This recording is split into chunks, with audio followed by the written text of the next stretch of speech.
One handy way to organize your scenes is using layers. Now, this allows you to create self-defined groups of objects and be able to switch them on or off as you desire.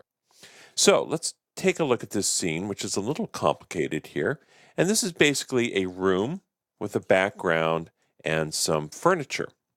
So let's go ahead and organize this into layers. Now you'll find the layers menu in the channel box. So when I click on the channel box, you'll see here at the bottom, I have three types of layers. I have display layers, render layers, and animation layers. We're going to just work with display layers. Now all I have to do to create a layer is just click on this menu here and it says create empty layer. So if I do that, it creates a layer for my scene. Now this layer is empty. So if I wanted to, I could actually add something to this scene. So let's go ahead and zoom out and click on this background image. And let's add that to this layer. So I'm going to go ahead and right click over layer 1 and go add selected objects. Now when I do, that object is now in that layer. And once I have it in the layer, I can do all sorts of things to it. If I hit this V, I can toggle that object on or off. In other words, I can hide or show all the objects in that layer. Now, next to that V is another series of toggles.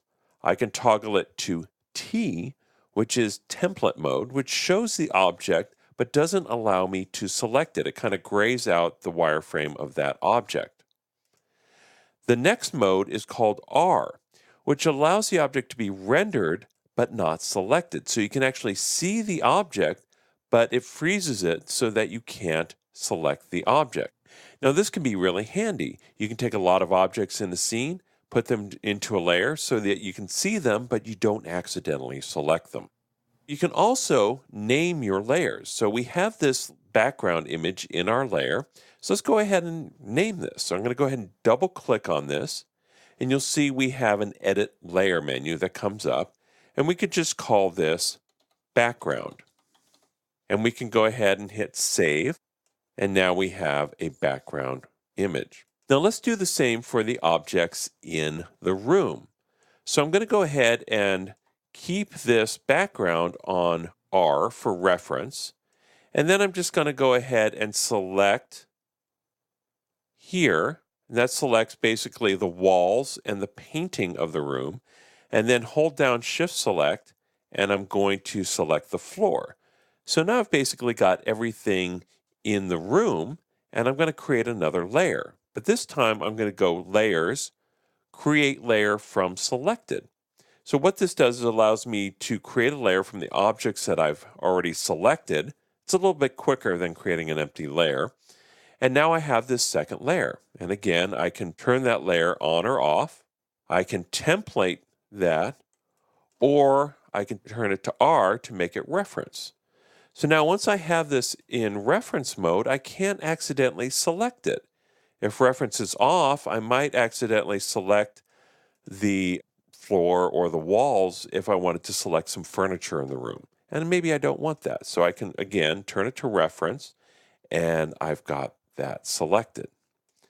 Now, if I want, I could also do the same for the furniture in the room, which is really just all that's remaining. So all I have to do is, again, marquee select this, do layers, create layer from selected. Now again, I should keep in mind that I want to keep these things organized, so I need to also organize by name. So I'm going to go ahead and select layer 2, and let's just type in, say, furniture, hit save, go to layer 1, and let's just call that the room. So now I've got the scene pretty much organized the way that I want. Now, if I want, I can go even further. You see I have all of these lights in the scene. So I go into my outliner. I can go here and select all of my lights. And again, add a new layer, create layer from selected, and then we can just create a layer called lights. Save. And then again, I can either template those or make them reference. And now I won't accidentally select anything but the furniture in the room. And so now I can rearrange the furniture without having to accidentally select what's behind it. So as you can see, layers are very, very handy. It's a really powerful way to organize your scenes so that you can work a lot more efficiently.